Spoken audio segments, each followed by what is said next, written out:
మనకి మాడుగుల పోలీస్ స్టేషన్కి పరిధిలో నివసిస్తున్నటువంటి సేనాపతి రామాంజనేయులు అనేటటువంటి వ్యక్తి ముందుగా 21వ తారీఖున కనిపించకుండా పోవడం, దాని మీద మనం 23వ తారీఖున ఒక మిస్సింగ్ కేసు రిజిస్టర్ చేయడం అనేటటువంటి జరిగింది. తర్వాత ఆచూకీ కోసం ప్రయత్నించే క్రమంలో ఒక ముందుగా ఐడెంటిటీ ఎస్టాబ్లిష్ కానటువంటి ఒక వ్యక్తి యొక్క శవంగా యలమంచిలి రూరల్ పోలీస్ స్టేషన్ లిమిట్స్లో ఒక చెరువులో మనకి లభ్యం కావడం, దాని మీద మన తర్వాత ఐడెంటిటీ కూడా ఇమీడియట్గా ఎస్టాబ్లిష్ అవ్వడం,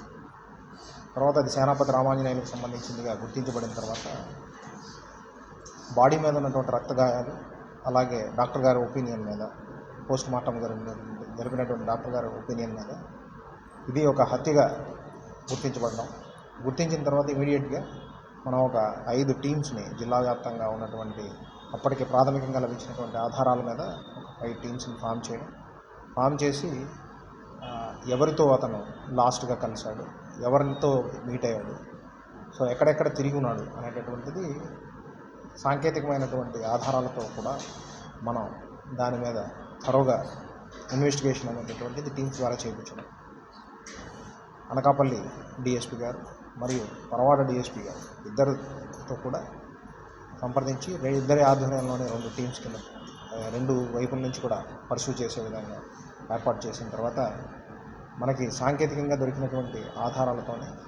తర్వాత ఫిజికల్గా మనం వెరిఫై చేసినటువంటి ఫ్యాక్ట్స్తోనే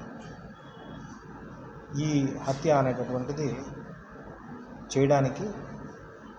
ఇతని యొక్క ప్రవర్తన ఏదైతే ఉందో ఆ ప్రవర్తనతో విసిగి, అంటే వలన అతని తండ్రిని, తల్లిని, తర్వాత సోదరుడిని కూడా హింసించేటటువంటి వాడనేటటువంటి విషయం. సో దానిని ఎలా అయినా ఇతనిని వదిలించుకోవాలనే దీని మీద అతని సోదరుడు మరియు తండ్రి కూడా కలిసి, సోదరుడు ఒక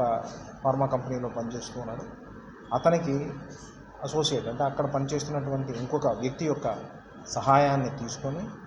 అతను గుంటూరుకి రెంటచింతల మండలానికి సంబంధించిన ప్రస్తుతం పల్నాడు జిల్లాకు సంబంధించినటువంటి వ్యక్తి, అతని ద్వారా సహాయం పొందడానికి ఇతనిని ఎలాగైనా వాళ్ళ సోదరుడిని హత్య చేయడానికి ఒక పథకాన్ని రచించే విధంగా చేసి, దానికోసం రెంటచింతల ప్రాంతానికి సంబంధించినటువంటి మరొక 4 సహాయం తీసుకొని వాళ్ళని వాళ్ళ సోదరుని చంపేదానికి 8 లక్షల రూపాయల కోసం ఇచ్చే విధంగా అలాంటి పథకాన్ని రచించి దాన్ని ప్లాన్ చేసుకున్నారు. దానికి సంబంధించి ఇన్వెస్టిగేషన్లో ప్రాథమికమైనటువంటి ఆధారాలను బేస్ చేసుకొని మనం వెరిఫై చేసినప్పుడు ఎవరైతే డిసీజ్డ్ అంటే ఇప్పుడు చనిపోయిన వ్యక్తి ఉన్నాడో అతనిని యొక్క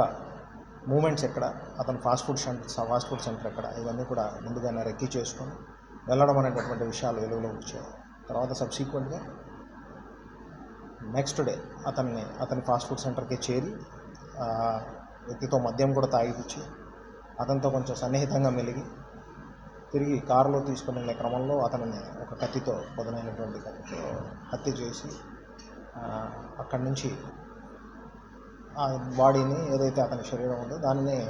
యలమంచిలి రూరల్ లిమిట్స్లో డిస్పోజ్ ఆఫ్ చేసి తిరిగి వాళ్ళు వెళ్ళిపోయినటువంటి విధంగా వీళ్ళు ఈ పథకాన్ని రచించి దాన్ని చేశారు. ఇప్పుడు పోలీసు వారు చేసినటువంటి ఎఫర్ట్స్ వల్ల సో దానిలో ప్రధానమైనటువంటి నిందితులైనటువంటి సోదరుడు కానీ తండ్రి కానీ, అతనికి సహాయపడినటువంటి సోదరుడి యొక్క ఫ్రెండ్ సహాయకారుడు ఎవరైతే ఉన్నాడో అతను కానీ, వాళ్ళందరూ కూడా వాళ్ళ యొక్క కన్ఫెషన్ అనేటటువంటి దాని మీద వాళ్ళు లొంగిపోవడం, తర్వాత మిగిలిన 4 కూడా ఎవరైతే గుంటూరు రెంటచింతల మండలానికి సంబంధించిన వాళ్ళు ఉన్నారో వాళ్ళందరూ